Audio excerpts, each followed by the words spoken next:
परम दयाल परम प्रेममय श्री श्री ठाकुर जी, परम आराध्य जगत जननी श्री श्री बरमा, परम पूज्यपाद श्री श्री बरदा, परम पूज्यपाद श्री श्री आचार्य देव, सभी के चरणों में मेरा प्रणाम निवेदन करके, मेरा गुरु परिवार, आचार्य परिवार का सभी गुरुजनों का चरण में मेरा प्रणाम निवेदन करके आज इस सत्संग में उपस्थित सभी ठाकुर जी के पवित्र पांजाधारी कर्मीगण, सभी दादाएं, सभी माताएं, सभी बच्चे, सभी को मेरा आंतरिक जय गुरु।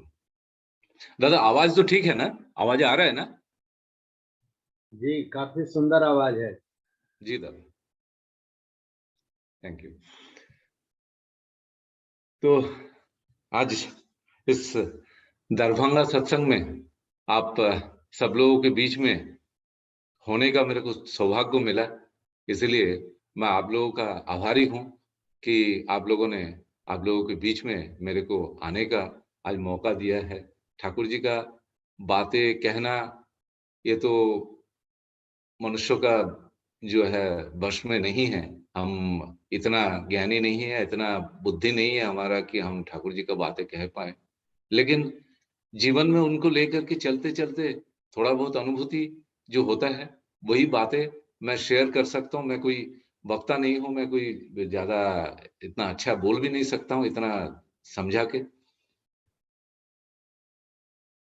सबसे पहले तो मैं बोलूंगा जो देखिए ये जो जैसे कोई सामने से फोन आता है और वहां जब जय गुरु करके कोई सामने से जब बोलता है, एक ऐसा एक जगह है हम सब लोगों का केंद्र में श्री श्री ठाकुर जी, और ये एक ऐसा क्षेत्र है हम लोगों के सबके लिए कि जब भी हमको कोई जय गुरु करके सामने से पुकारते हैं, चाहे हम ट्रेन में जा रहे हो, चाहे कहीं सफर कर रहे हो, ऐसे अनजान लोगों के साथ में परिचय नहीं होता है, लेकिन अगर जय गुरु सुन लेते हैं उसके बाद में फिर हम देखते नहीं है कि ये कौन है, कहाँ से आए हैं, किधर है, लेकिन हमको मालूम है कि इनका केंद्र में ठाकुर जी है। तो वही हुआ उस दिन मैं गाड़ी चला रहा था, मैं तो सुजीत दादा को जानता नहीं हूँ, तो दादा का फोन आया और फिर एकदम से जय गुरु करके उन्होंने जब बोला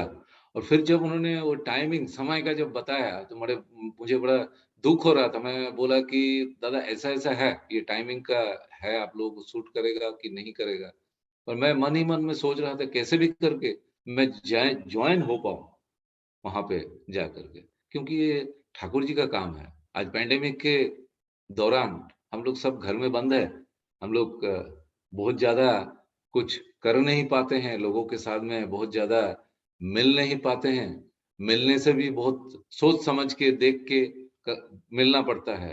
तो ऐसा सिचुएशन के अंदर में जब मंदिर में हम जा नहीं पाते हैं, हम देवघर में जा नहीं पाते हैं, ऐसा सिचुएशन के अंदर में ये एक प्लेटफॉर्म है जिसके जरिए हम लोग सब दूर दूर से, आज देखिए कि मेरा सौभाग्य जो आज हुआ है इधर आप लोगों के बीच में आने का, मेरा मतलब कोई बनता ही नहीं है। ये दरभंगा कहाँ है, मैं कहाँ इंदौर में बैठा हूँ, तो पर लेकिन फिर भी हम लोग इस जरिए आचार्य देव हमको ये आशीर्वाद दिए हैं और इसके जरिए हम लोग सब इकट्ठे हैं, सब हम लोग एक साथ में बात करने का, एक साथ में एक सत्संग में आने का, रहने का एक आनंद ले पा रहे हैं।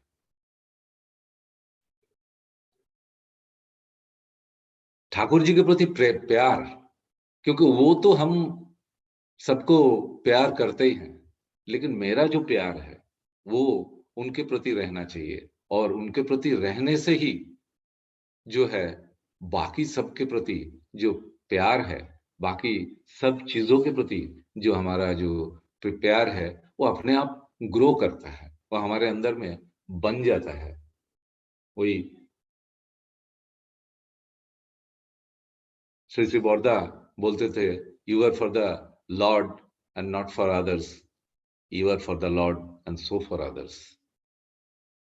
हम ठाकुर के लिए है, और किसी का नहीं है।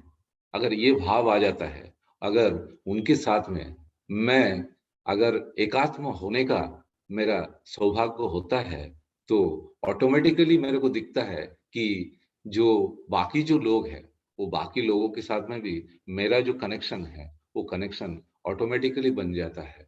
क्योंकि वो जो गाना है ना कि তুমি আছো, আমি আছি, সবকিছু তোমাতে বিলীন। তোমাকে যখন মনে পড়ে, धरा मने है जनहीन, जब तुमको याद आता है, तब ये दुनिया जो है वो जनहीन लगता है। और जब मैं सोचता हूँ कि तुम हो और मैं हूँ, तब मैं देखता हूँ कि बाकी सब कुछ जो है वो तुम ही में जा करके मिल जाता है। जैसे मैं तुम्हारा हूँ, ऐसे बाकी सब कुछ भी तुम्हारा है। इसीलिए सब कुछ के साथ में हमारा कनेक्शन ऑटोमेटिकली बन जाता है। तो उनके प्रति जो प्यार है, ये प्यार हमारा होना पड़ेगा।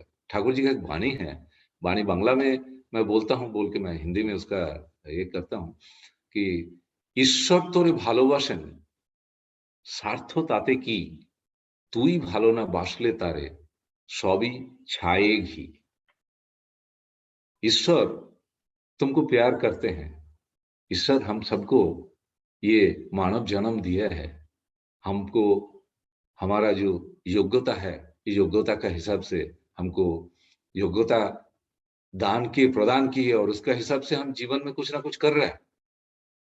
लेकिन वो तो हमको प्यार करती है, वो विश्व पिता है। लेकिन अगर मैं उनको प्यार नहीं करता हूँ, तब वो भस्म में घी डालने जैसा हो जाता है। भस्म में घी डालने से जब हवन का जो अग्नि जो होता है, द होली फायर, उसके अंदर में जब लकड़ी रहता है, जब उसके अंदर में अंगार रहता है, उसके अंदर में जब घी डाला जाता है, तो वो घी आग जला देता है। लेकिन जैसे ही वो अंगार जो है उसका अंदर का जो बुझ जाता है, जब वो पूरा भस्म बन जाता है, उसके ऊपर में अगर घी डाले तो आग तो निकलता नहीं है।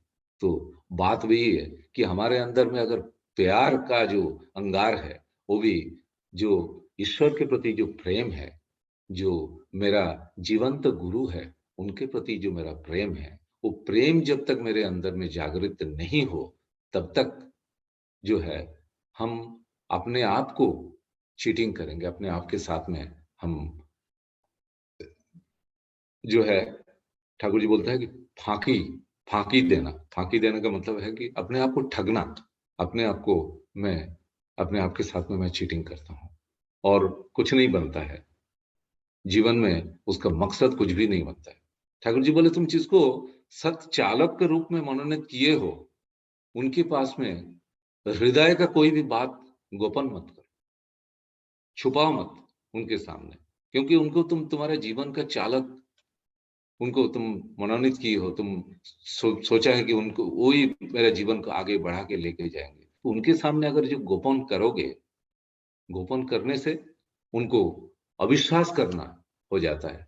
और ये अविश्वास एक ऐसा चीज है कि जिससे हमारा कुछ भी आगे बढ़ना मुश्किल होता है। उनको विश्वास करके ही हमारे अंदर में जो योग्यता है, हमारे अंदर में जो पोटेंशियल है, हमारे अंदर में जो कर्म कौशल है, ये सारे चीज आता है जब हम उनकी बातों को कर्म में रूपांतरित करते हैं। एक दादा ठाकुर को प्रश्न किया कि ठाकुर जी, किसी भी प्रकार का जो क्षमता है हमारे अंदर में, उस क्षमता को बढ़ावा देना, बढ़ाना, यही तो जीवन का साधना होता है। तो उसका उत्तर में ठाकुर जी बोलते हैं कि साधना का मतलब मैं समझता हूं कि एकनिष्ठ होकर के सत्ता संवर्धनी, आत्मनियंत्रणी शक्ति लाभ। सत्ता को संवर्धन करते हुए, मतलब उसका वर्धन करते हुए, और केवल वर्धन ही करना नहीं है, उसके साथ साथ में आत्मनियंत्रण होना भी जरूरी है।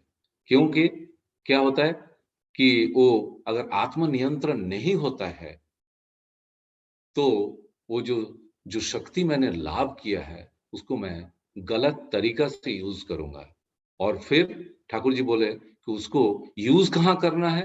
उन्होंने बोला है उसका उसका इष्टार्थी विनियोग, मतलब इष्ट स्वार्थ मूलक जो काम है उसके अंदर में उस जो शक्ति है उस शक्ति को लगाना। नहीं तो क्या हो जाएगा? वो पुनर्मुषिको भव। हम लोग सब लोग जानते हैं कि एक सन्यासी थे, और वो सन्यासी का आश्रम में उनको एक दिन एक छोटा सा एक चूहा का बच्चा मिला। तो चूहा का बच्चा को ले आ करके वो अपने जो है आश्रम में उन्होंने रख लिया। और वो चूहा थोड़ा बड़ा होने के बाद में एक दिन वो भागते हुए आता है और आकर के बोलता है कि मेरे को जो है बिल्ली मेरे पीछे पीछे भागता है, मेरे को खाने के लिए दौड़ता है। तो उस ऋषि जो है उन्होंने उस चूहे को इमीडिएट उन्होंने भी उसको भी बिल्ली बना दिया। तो बिल्ली बना दिया तो बिल्ली से उसका डर खत्म हो गया। लेकिन कुछ दिन बाद में फिर वो बिल्ली भागता हुआ आता है, बोलता है मेरे को कुत्ते से डर है, कुत्ते मेरा पीछे पड़ा हुआ है। तो फिर उन्होंने उसको कुत्ते बना देते हैं। और वो कुत्ता फिर एक दिन भागते हुए आता है, वो बोलता है कि मेरे को जो शेर से डर है, टाइगर। और फिर उन्होंने उसको शेर भी बना देते हैं। और जब उनको वो शेर बना देते हैं तब उसका जब मन के अंदर में वो परिवर्तन हो जाता है, क्योंकि मैं शेर बन चुका हूं। तो फिर वो ऋषि उनके लिए खाद्य बन जाता है। वो फिर क्या करता है कि उस ऋषि को खाने के लिए आगे बढ़ता है। और उसको मालूम नहीं है मैं असलियत में एक चूहा हूं। लेकिन शेर बनने का साथ साथ ही उसके अंदर में ऐसा लगने लगता है कि मेरे अंदर में इतना शक्ति आ गया कि मैं इसको भी अभी मार सकता हूँ, और मार के मैं अपने आप को दुनिया में बहुत बड़ा मैं तो बन चुका हूँ। तो हम सबका यही हाल होता है। वो ऋषि फिर क्या किया, उनको बोला कि पुनर्मुषिको भव, मतलब वापस से तुम मूषक बन जाओ, वो चूहा बन जाओ। और वो चूहा बन गया। तो उसका असलियत है। तो हम लोग भी ऐसे ही करते हैं कि हम लोग जब कुछ जिंदगी में यजन जाजन इष्टभृति स्वस्थानी सदाचार, नाम ध्यान नाम जप, ये सब जो ठाकुर जी जो विधि हमको दिए हैं, ये सब करते करते हमारे अंदर में थोड़ा शक्ति जब आ जाता है तब हम ठाकुर को इग्नोर करने लगते हैं। और ये बहुत डेंजरस सिचुएशन है। ये आत्मनियंत्रण अगर हमारे अंदर में नहीं होता है तब जाकर के ये होता है। और उस जो शक्ति है उस शक्ति का अगर हम इष्टार्थ में अगर उसको नहीं लगाते हैं तो जा करके ये प्रॉब्लम होता है। तब हमको क्या लगता है, हम आत्म केंद्रित हो जाते हैं। हमको लगता है कि मैं जो कुछ भी किया हूं मेरे बल पर किया हूं, और इसका जो विनियोग है, इसका जो इस्तेमाल है, ये मेरा जो है काम के लिए होना चाहिए। और इसमें हम लोग गलत कर बैठते हैं। ठाकुर जी बोले कि तुम जो भी काम कर रहे हो उसी में अपना योग्यता को बढ़ाओ, और इष्ट स्वार्थ प्रतिष्ठा की तरफ लक्ष्य, अपना लक्ष्य को स्थिर करके, और बचने का और बढ़ने का जो रास्ता है वो दूसरों के लिए वो सुगम कर दो, वो सहज बना दो दूसरे के लिए। क्योंकि मैं अगर कोई चीज मिला है मेरे को, जिस चीज से मेरा मंगल हुआ, तो उससे दूसरे का भी तो मंगल होना ही है। तो दूसरे का जो बचने का और बढ़ने का जो रास्ता है वो रास्ता को सुगम अगर मैं बना सकता हूँ जीवन में, वही है इष्ट स्वार्थ प्रतिष्ठा। और वही काम में हमारा जो योग्यता है वो योग्यता बढ़ती भी है, और उसी में हमारा योग्यता का सही जो है वो इस्तेमाल भी होता है। और तभी जा करके हमारा जो कैरेक्टर है, हमारा जो चरित्र है, वो चरित्र भी सही ढंग से होता है। और इसके माध्यम से हमको समझ में आता है कि किस कर्म का माध्यम से धर्म होता है। वास्तविक रूप से मैं कुछ करूंगा नहीं, मैं केवल सोचते रहूंगा कि मैं अपारुक हूं, मेरे से तो कुछ होता नहीं है, ऐसा जो क्षण क्षण पर जो रोना है, ये रोने से कुछ नहीं होता है। ठाकुर जी बोले कि अपने आप को कर्म में लगाना पड़ेगा, अपना जो शक्ति है उसको कर्म में लगाना पड़ेगा। ये कर्म करने का माध्यम से ही हमारा आत्मनियंत्रण एवं चरित्र गठन, चरित्र अगर हम काल के ऊपर में विजय प्राप्त करना चाहते हैं, ठाकुर जी बोले काल या समय के ऊपर में तुम अगर विजय प्राप्त करना चाहते हो तो तुम्हारा चरित्र जो है वो उन्नत चरित्र, समुन्नत चरित्र होना चाहिए। उन्नत चरित्र का मतलब ये होता है कि जिसके अंदर में कोई दंदी वृत्ति यानी कोई गो बिटवीन नहीं है। ये बहुत बड़ा एक तकलीफ है, क्योंकि हम लोग जो है सोचते कुछ है, करते कुछ है, दोनों के अंदर में बहुत बड़ा फासला रह जाता है। हमारा दिमाग में तो कुछ है, अच्छी अच्छी बातें, लेकिन हम उसको कर्म में नहीं करते हैं। हमको लगता है कि उस मोमेंट में मेरे कुछ ऐसा कुछ स्वार्थ हमारा बीच में आ जाता है, मेरा सुख मेरा दुख ऐसा कुछ मेरा बीच में आ जाता है, जिसको लेकर के मैं बहुत ज्यादा ओवरवेल्म्ड हो जाता हूँ। और मैं सोचता हूँ कि नहीं, मेरे को ये काम करना चाहिए, बोलता तो हूँ लेकिन करना चाहिए कि नहीं करना चाहिए। इसलिए ठाकुर जी बोले कि प्रार्थनाते कोइली कत করলি না তো কাজে, রইল ওটা কল্পনাতে ফলটা পেলি বাজে। मतलब प्रार्थना में मैं बहुत कुछ बोल दिया लेकिन काम में नहीं किया, और जब तक मैं उसको काम में नहीं करूंगा तब तक क्या हो जाएगा, वो उसका जो रिजल्ट है, उसका जो फल है, उसका फल मेरे को अच्छा मिलने वाला नहीं। ठाकुर जी बोले कि गो बिटवीन जो है एक ऐसा अवस्था है जिसका प्रतिकार करना भी बहुत मुश्किल है। यशोदा पूछ रहा है ठाकुर जी ये गो बिटवीन का प्रतिकार क्या है? ठाकुर जी बोले मेरे हिसाब से तो कुछ है नहीं। अरे देखिए ठाकुर जी बोल रहे हैं मेरे हिसाब से तो कुछ है नहीं, आपके हिसाब से अगर कुछ है तो बताइए। मतलब ये ऐसा सिचुएशन है। ठाकुर जी बोलते हैं कि एक से तुम छुटकारा तुमको मिलेगा तो दूसरा जो पुराना है तुम्हारे अंदर में जो गो बिटवीन जो छुपा हुआ था वो आकर के तुमको धर दबाएगा।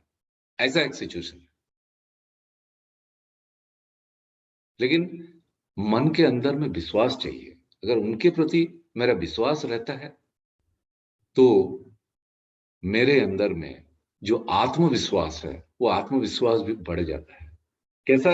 मतलब मन के अंदर का ये कैसा होता है कि मेरा तो ठाकुर है, मैं कुछ भी करूं मेरा तो ठाकुर है, कम से कम ठाकुर जी मेरे को रक्षा करेंगे और उनको लेकर के मैं चलूं। लेकिन ये जो भाव है ये भाव मेरा अंदर में और बाहर में दोनों जगह में होना चाहिए। नहीं तो क्या हो जाता है, वो द्वंद्व वृत्ति हो जाता है। मैं मेरा अंदर में कुछ छुपा हुआ कुछ एजेंडा है, गोपन अभिप्राय जिसको बोलते हैं। ये गोपन अभिप्राय को मैं काम में करने के लिए मैं सामने मुंह से बोल रहा हूं, वो तो अंतर्यामी है, वो सब कुछ जानता है। ऐसा बोलने से क्या होता है, हम पतित भी होता है और हमको दुर्दशा भी घेर लेते हैं। ठाकुर जी बोले ऐसा बोलने से, ऐसा सोचने से ही हम पतित भी हो जाएंगे और हमको दुर्दशा भी घेर लेंगे। ये समझते हुए भी कि परनिंदा करना बहुत बड़ा एक पाप है।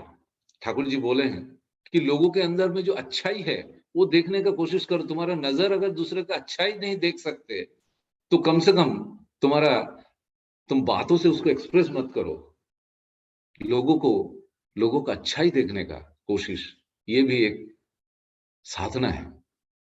उसी में लगा रहने से, क्योंकि हर इंसान के अंदर में दोष भी है, गुण भी है। हम सबकी बात क्या मेरे अंदर में नहीं है? मेरे अंदर में दुनिया भर का दोष है, दोष से भरा हुआ हूं। लेकिन अगर मैं उसको नजरअंदाज करके अगर जो गुण है उस गुण का चर्चा करके उसी को अगर आगे बढ़ाने का कोशिश करता हूं, और ऐसे ही मैं दूसरे के अंदर में जो दोष है, जो जो दोष प्रवृत्ति है उसको छोड़ करके उसके अंदर में गुण क्या क्या है, जब मैं मेरे को कोई दोष किसी का दिखता है तो उसके अंदर में ये आदमी के अंदर में गुण भी तो कुछ होगा, ये सोच करके मैं अगर उसका जो गुण है उस गुण की तरफ जाता हूं तो उसके प्रति मेरा एक जो है ना एक फेलो फीलिंग एक आता है। मैं सोचता हूँ कि मैं भी ऐसा ही हूँ, ये भी ऐसा ही है, तो क्यों नहीं इनका जो गुण है उसको नर्चर किया जाए, उसको आगे बढ़ाया जाए, और उसी से हमारा भी मंगल है, और जो सामने जो है, सामने वाला जो है, उनका भी मंगल है। परनिंदा करने से, ठाकुर जी बोलता है कि परनिंदा करने से हम जो दूसरे का जो दोष है उसको इकट्ठा करके ले आकर के अपने जो चरित्र है वो चरित्र के अंदर में हम डाल दें। यानी मेरे अंदर में जो दोष नहीं था, वो दोष का चर्चा करते करते वो दोष भी मेरे अंदर में, मेरे कल्चर के अंदर में बैठ जाता है, मेरा चरित्र के अंदर में वो बैठ जाता है। वो कोई भी चीज हम अभ्यास करें, चाहे वो अच्छा हो चाहे वो गलत हो, वो अभ्यास में जाकर के वो चरित्रगत हो ही जाता है। तो वो चीज को, इसलिए ठाकुर जी बोला कि दोष देखना ही छोड़ दो।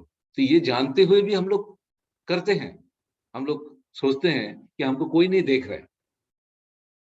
वो सत चालक है, वो अंतर्यामी है। ऐसा जब मैं सोचता हूं, तब मेरे को ये भी सोचना चाहिए कि जब वो अंतर्यामी है, वो मेरा अंदर को देख सकते हैं, तो मेरा अंदर में जो छुपा हुआ जो गलत जो अभिप्राय है, जो रॉन्ग इंटेंशंस है मेरा, वो रॉन्ग इंटेंशंस को भी तो वो देख पा रहा है। उसको कैसे मैं सोच सकता हूँ कि वो उस चीज को नहीं देख रहा है। तो उसको, मेरे को ये भी सोचना पड़ेगा, और इसी से आत्मोन्नति होता है। जब मैं उस जगह से सोचना चालू करता हूँ कि मेरे अंदर में जो गलत प्रवृत्ति है, वो प्रवृत्ति को भी वो देख रहे हैं, और ये मेरे लिए ठीक नहीं है, ये सोचना ही पाप है मेरे लिए। तो जाकर के मेरा आत्मोन्नति वहां से चालू होता है। ये जो बोध है, ये बोध आना ही एक चरित्र गठन के लिए बहुत बड़ा जरूरी होता है। एक चरित्र जो है, सच्चरित्र जो है, सच्चरित्र का लक्षण क्या होता है? जो एक संस्कृत जो श्लोक है, मातृवत परोदारेषु परद्रव्येषु लोष्ट्रवत आत्मवत सर्वभूतेषु ज पश्यति स पंडित। जो परस्त्री होता है, वो परस्त्री को अपनी माता की तरह देखना। जो दूसरे का जो पास में जो वस्तु है, उस वस्तु को एक पत्थर, रास्ते में पड़ा हुआ एक पत्थर जैसा सोचना, और सारे जो जीव है सभी को आत्मवत। अगर मेरे को कोई मारने से मेरे को लगता है, तो मैं एक कोई भी प्राणी के ऊपर में या कोई भी इंसान के ऊपर में ऐसा खराब बातें नहीं बोलूं, या ऐसा उसके ऊपर में प्रहार करने का नहीं कोशिश करूं जिससे उसको दुख पहुंचता है, उसको व्यथा लगता है। तो जब मेरे को लगता है तो दूसरे को भी लगता है। तो ये जो आत्मवत सर्वभूतेषु, सब चीज को खुद के जैसा देखना, जो कर सकता है वही पंडित है। यही चरित्र का लक्षण। चरित्र जो है इसी से होता है। लेकिन ये चरित्र गठन करने के लिए क्या होना चाहिए? चरित्र गठन करने के लिए ये होना चाहिए कि गुरु या उनका जो चेतन प्रतिभु है, गुरु का चेतन प्रतिभु कौन है? गुरु का चेतन प्रतिभु आचार्य। वो आचार्य को का जो दिया हुआ जो आदेश निर्देश, उसको निर्द्विधा में पालन करना, without any hesitation, to carry out the command of the guru without any hesitation. अगर मैं कर सकता हूँ, तब जाकर के मेरा अंदर में मेरा चरित्र गठन होता है। उसमें मेरा क्या स्वार्थ छुपा हुआ है, वो सोचने का नहीं है। वो अगर नहीं सोच सकते हैं तो अल्टीमेटली मंगल लेकिन मेरा ही होता है, क्योंकि वो खुद के लिए कुछ नहीं सोचते हैं।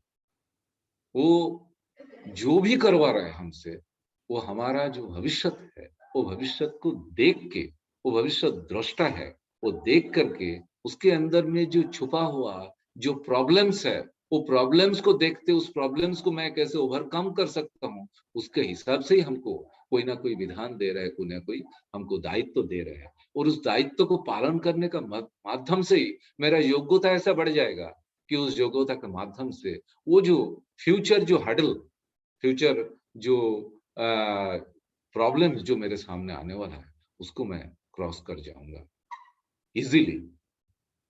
हमारे जैसे जो लोग हैं जिनको कुछ भी नहीं आता है, उन लोगों के लिए ये जो है गुरु का आदेश पालन करके चलना है। इसी के माध्यम से ही हमको सब कुछ मिल सकता है।